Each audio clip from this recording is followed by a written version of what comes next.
नमस्कार दोस्तों, हमारे चैनल पे आपका बहुत बहुत स्वागत है।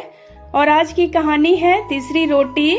महानगरीय शहर में हर व्यक्ति की जिंदगी टुकड़ों में बटी हुई होती है। एक दूसरे को पहचानते बहुत लोग हैं, लेकिन कोई किसी को जानता नहीं है। लोगों की जान पहचान केवल 1 इंच मुस्कान से लेकर मतलब की दुकान तक ही सीमित है। और इस इंच भर के मुस्कान के आवरण में कितनी खुशी और कितना गम छुपा है, यह एक राज ही बना रहता है। उसको ना ही कोई छूना चाहता है और ना ही कोई छूने देता है। मिश्रा जी एक ही हैं, लेकिन मॉर्निंग वॉक करने वाले मिश्रा जी, 10-15 की लोकल वाले मिश्रा जी, मैनेजर मिश्रा जी, पिंकी के पापा मिश्रा जी और अपनी पत्नी एवं सेक्रेटरी के मिश्रा जी अलग हैं। All in one Mishra ji को जानने वाला यहाँ कोई नहीं मिलेगा।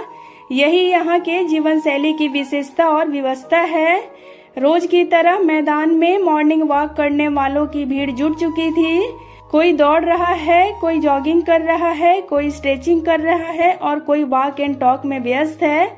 और यह सिलसिला सुबह 4 बजे से शुरू होकर सुबह 8 बजे तक चलता है। लोग अपने समय अनुसार आते हैं और अपनी सुविधा अनुसार व्यायाम करके निकल लेते हैं। लेकिन 8 बजे से 8:30 बजे तक लोग अपने मनपसंद के ग्रुप में बैठकर अपनी पसंद का वक्त अपने लिए बिताते हैं। और यही वो लम्हा होता है जब उनका केवल सब उनके साथ होता है और मैं कहीं दूर खड़ा इंतजार कर रहा होता है। जो लोग यहाँ भी मैं का चादर ओढ़े रहते हैं, वो आपको अकेले टहलते या किसी कोने में मुंह लटकाए मिल जाएंगे।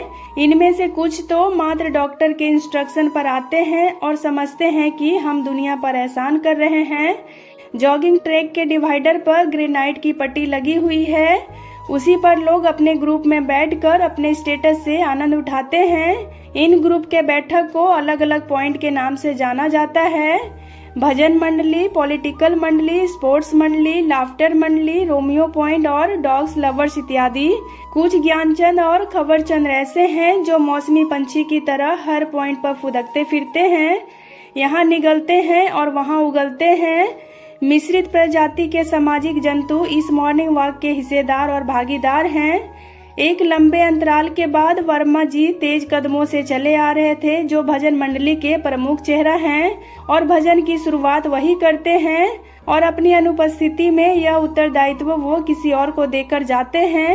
वो समय के इतने पाबंद हैं कि उनको देखकर आप अपनी घड़ी का समय मिला सकते हैं।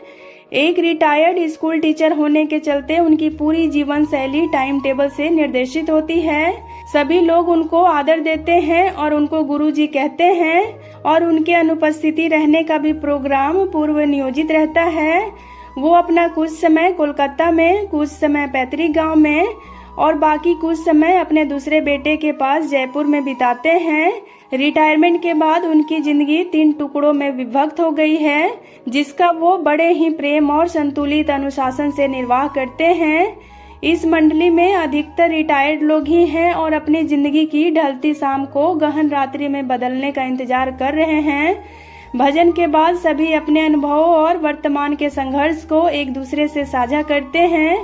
किसी भी जिज्ञासु के लिए इनका वार्तालाप एक जीवंत पुस्तक की तरह है। भजन मंडली को डॉग लवर्स पॉइंट के नेतृत्वकर्ता महतो जी से नहीं पड़ती है और उनके टीम में अधिकतर युवा पीढ़ी के लोग हैं। और उनकी परिचर्चा डॉग ब्रीड, उनकी देखरेख, उनके पालन पोषण से संबंधित समस्या और निराकरण पर केंद्रित रहता है। इस ग्रुप के लिए डॉग की दुनिया से बाहर किसी चीज का अस्तित्व नहीं है और डॉग्स के लिए फैंसी ड्रेस प्रतियोगिता आयोजित करना उनके लिए चिकन पार्टी रखने के बराबर है। उनकी खेल स्पर्धा कराना बहुत बड़ी उपलब्धि मानी जाती है। पॉलिटिकल पॉइंट का नेतृत्व चौधरी जी के इर्द गिर्द घूमता रहता है।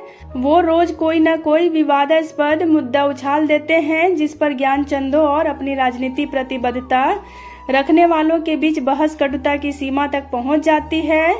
लेकिन मैदान से बाहर सब ऐसे मिलते हैं जैसे कुछ हुआ ही ना हो। पीठ मुड़ते ही बात खत्म, जज्बात खत्म और फिर अगले रोज नया मुद्दा और नई बहस। रोमियो पॉइंट के अधिकतर सदस्य दूरस्थ इलाके से आते हैं ताकि उनके पहचान वाले के मिलने की कोई संभावना ना हो और उनका आपसी व्यवहार और बातचीत लगभग अश्लीलता की श्रेणी में फिट बैठता है।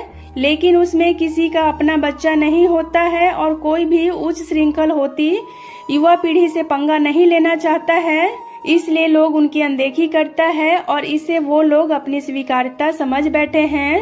रोज की तरह आज भी गुरुजी भजन मंडली पॉइंट पर नियत समय पर पहुंचे और गणपति स्तुति के बाद श्री राम जय राम शुरू हो गया। फिर हनुमान चालीसा का 2 बार पाठ हुआ। उसके बाद तंबाकू घिसने और गप का सिलसिला शुरू हो गया। लेकिन गुरुजी ने यह अनुभव किया कि आज माहौल थोड़ा गंभीर और गमगीन है, चूँकि वह 2 महीना बाद जयपुर से लौटे हैं, जिसकी वजह से वो यहाँ की वस्तु स्थिति से अनभिज्ञ थे। उन्होंने अपने मित्र आर्या से पूछा कि भाई क्या बात है, सब लोग गंभीर चिंता में दिख रहे हैं, मेरी अनुपस्थिति में किसी के साथ कुछ ऊपर नीचे हुआ है क्या?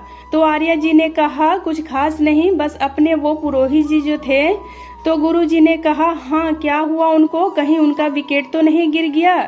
तभी मिश्रा जी बोले नहीं वैसी कोई बात नहीं हुई है, लेकिन मामला उससे भी गंभीर है। पुरोहित जी और गुरुजी भजन मंडली के संस्थापक सदस्य थे और उन्हीं दोनों ने यह कार्यक्रम शुरू किया था और धीरे धीरे अन्य लोग भी जुड़ते चले गए थे, इसलिए गुरुजी का चिंतित होना स्वाभाविक था। मिश्रा जी ने बताया कि अब वो वृद्धाश्रम में रह रहे हैं और काफी दुखी हैं। भगवान बुढ़ापा में किसी को यह दिन ना दिखाए। तो गुरुजी ने पूछा लेकिन यह सब कैसे हो गया और उनकी पत्नी कहाँ चली गई? तो मिश्रा जी बोले पूरी कहानी तो उनके मौत के बाद ही शुरू हुई। पिछले महीने ही उनकी पत्नी का देहांत हो गया और उसके बाद वो एकदम टूट गए और अब वो किसी से कुछ बोलते ही नहीं हैं। बहुत दिन से वो नहीं आ रहे थे, तो उनका हालचाल जानने के लिए उनके घर गया तो पता चला कि उनका फ्लैट बिक चुका है और वो अब वृद्धाश्रम में रहते हैं। नए मकान मालिक को तो यह भी नहीं मालूम था और यह बात हमें उनके पड़ोसी ने बताया। मैं उनको मिलने के लिए वहां गया था, लेकिन उन्होंने कुछ भी नहीं बताया और ऐसा लग रहा था जैसे वो संज्ञा शून्य हो गए हों, इसलिए मुझे उनकी इस स्थिति का वास्तविक कारण ज्ञात नहीं हो पाया। यानी कुल मिलाकर उनकी हालत बहुत दयनीय है और कारण अज्ञात है। यह सब जानकर गुरुजी बहुत दुखी हुए और कल जाकर उनसे मिलने का निर्णय किया। संयोग से अगले रोज रविवार का दिन था, अतः पूरा दिन मुलाकात का समय था और फिर बाल गोपाल वृद्धाश्रम में गुरुजी ठीक 12 बजे पहुंच गए। उन्होंने पुरोहित जी से मिलने का आग्रह आश्रम के देखरेख करने वाले रामेश्वर से किया। रामेश्वर ने उनके कमरे तक पहुंचने का रास्ता बता दिया। गुरुजी जब कमरा में पहुंचे तो देखा कि एक कमरे में 5 बेड लगा है और सभी बेड पर एक जैसा चादर और तकिया रखा था और यदि उनका रंग सफेद होता तो यह जगह हॉस्पिटल का एक वार्ड जैसा लगता। और फिर रूम में घुसते ही पुरोहित जी का बेड दिख गया। वो आंखें बंद कर तकिया के सहारे अर्धलेटी अवस्था में पड़े थे। गुरुजी उनके बिस्तर के करीब जाकर कुछ देर तक उनको देखते रहे और वो उसी अवस्था में पड़े रहे।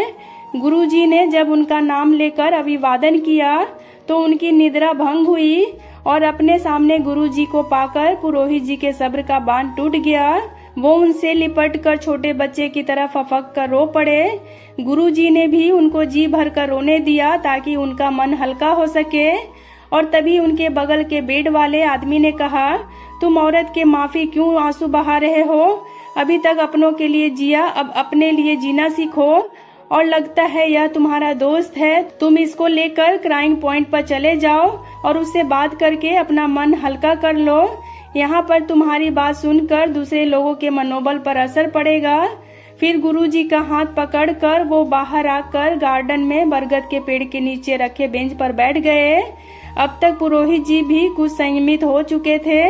फिर गुरुजी ने उनसे कहा तुम मुझे विस्तार से बताओ यह सब कैसे हुआ, और तुमने मुझे बताने का जरूरत भी नहीं समझा। लहजा सख्त और शिकायती था जो सिर्फ एक दोस्त का ही हो सकता है।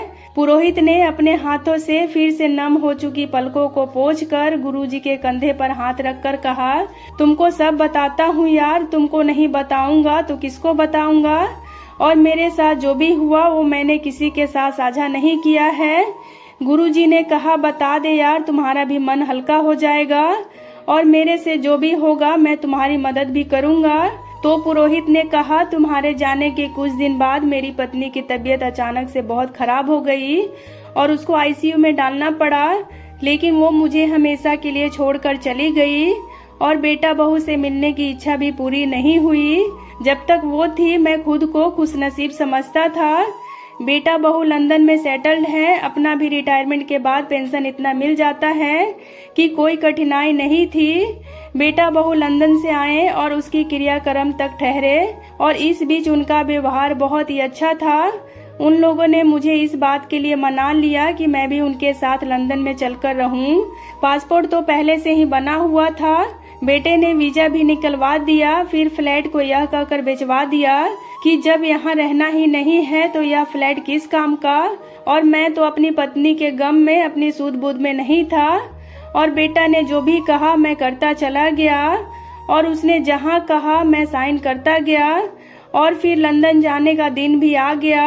हम लोग एयरपोर्ट गए और वो दोनों अंदर चले गए यह बोलकर कि कुछ मेरी वीजा में टेक्निकल इशू है, उसको रेक्टिफाई कराना होगा। साथ में मेरा लगेज और मोबाइल भी लेते गए। मैं बाहर बैठा उनका इंतजार करते रहा। दोपहर से शाम हो गई और भूख से मेरी हालत खराब होने लगी। तो वहाँ खड़ा CISF के कांस्टेबल ने पूछा, बाबा आप यहाँ बैठकर किसका इंतजार कर रहे हो? मैंने उसको बताया कि मुझे लंदन का फ्लाइट पकड़ना है और अब मैं बेटा के साथ वहीं रहूंगा। तो उसने पूछा आपके पास टिकट है?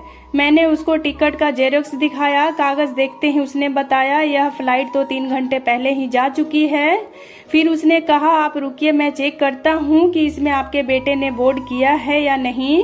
कांस्टेबल ने जब लौटकर बताया कि बाबा आपका बेटा तो लंदन चला गया, इसलिए आप अपने घर लौट जाओ। और इतना सुनकर मेरे तो होश उड़ गए। मेरे पास अब केवल पॉकेट डायरी था जिसमें मात्र 500 रुपया, आधार कार्ड और पेंशन अकाउंट का ATM कार्ड था। मोबाइल फोन नहीं होने के कारण मेरे पास कोई कांटेक्ट नंबर भी नहीं था जिसको मैं संपर्क कर सकूं। किसी तरह अपने बिल्डिंग में पहुंचा तो मेरे फ्लैट पर नए मालिक का ताला लटक रहा था। मैं अपने पड़ोसी के घर गया और सारी बात सुनकर उसने मुझे खूब खरी खोटी सुनाया और कहा कि तुमने अपने हाथ से अपना हाथ काट लिया है, तुम्हारे पास अब मात्र वृद्धाश्रम का ही विकल्प बचा है। फिर अगले रोज मुझे यहाँ पर लाया, तब से मैं यही हूँ और मैं अभी तक समझ नहीं पाया हूँ कि आखिर मुझसे गलती कहाँ हो गई। मुझे लगता है कि यह मेरे पिछले जन्म के पाप का भुगतान है और आज मैं एक रोटी के लिए भी भारी हो गया हूँ। गुरुजी ने उनको सांत्वना देते हुए कहा, भाई देखो, मनुष्य को जीवन में 4 प्रकार की रोटी मिलती है और इंसान को उन सब का सम्मान करना चाहिए और आभारी होना चाहिए। तो पुरोहित जी ने कहा मैं समझा नहीं। तो गुरुजी ने जवाब दिया, मॉर्निंग वॉक से लौटते समय हनुमान जी के मंदिर में माथा टेक कर मैं हमेशा कहता था कि भगवान मेरे ऊपर इतनी कृपा करना कि मुझे तीसरी रोटी से वंचित नहीं होना पड़े। और तुम हमेशा पूछते थे कि क्या तुम्हारी बहू तुमको 3 ही रोटी खाने को देती है, और मैं इस बात को टाल देता था। आज मैं तुमको उस प्रार्थना का मतलब बताता हूँ। पहली रोटी माँ के हाथ की होती है जिसमें ममता भरी होती है, जिसे खाने से पेट भर जाता है लेकिन मन नहीं भरता। दूसरी रोटी बीवी के हाथ का होता है जिसमें परस्पर प्रेम और समर्पण होता है, उससे पेट भी भरता है और मन भी तृप्त होता है। तीसरी रोटी बहू के हाथ की होती है जिसमें कर्तव्य और भाव होता है, उसमें स्वाद भी होता है और पेट भी भरता है। और चौथी रोटी नौकरानी के हाथ का होता है, इसमें प्यार और अपनापन का अभाव होता है और स्वाद का कोई भरोसा नहीं रहता। अतः हर किसी को माँ की पूजा और आदर करनी चाहिए, बीवी को प्यार और इज्जत देनी चाहिए, बहू को बेटी समझो और उसको सम्मान दो। और यदि नसीब से नौकरानी के हाथ की रोटी खाने की नौबत आ जाए तो स्वाद की अपेक्षा मत रखो, केवल जीने भर खाओ ताकि बुढ़ापा आराम से कटे और उस हाथ का शुक्र गुजार रहो, क्योंकि कभी कभी बिना गलत हुए भी इंसान को अवांछित परिस्थिति का सामना करना पड़ता है। और तुमने भी तो अपने गांव से संपर्क काफी पहले ही तोड़ लिया था। यदि वह आज जीवंत होता तो तुमको यहाँ आश्रय नहीं लेना पड़ता, क्योंकि गांव में आज भी इंसानियत बहुत हद तक जिंदा है और शायद ही किसी को वृद्धाश्रम में जाना पड़ता है। अपनों के बीच की खींचतान और कड़वाहट का स्वाद भले ही नीम की तरह कड़वा लगे, लेकिन कई तरह की बीमारी से दूर रखता है। फिर गुरुजी ने अपना फोन पुरोहित को दे दिया और उसमें से अपना आधार कार्ड लिंक्ड सिम निकाल लिया। दूसरा सिम उसी में था, लेकिन उस फोन में उनके सभी कॉमन फ्रेंड का नंबर सेव था। और फिर गुरुजी ने पुरोहित से कहा, तुम अब यहाँ पर ही खुश रहना सीखो। मैं और अपने भजन मंडली के मित्रगण समय समय पर तुमसे मिलने आते रहेंगे।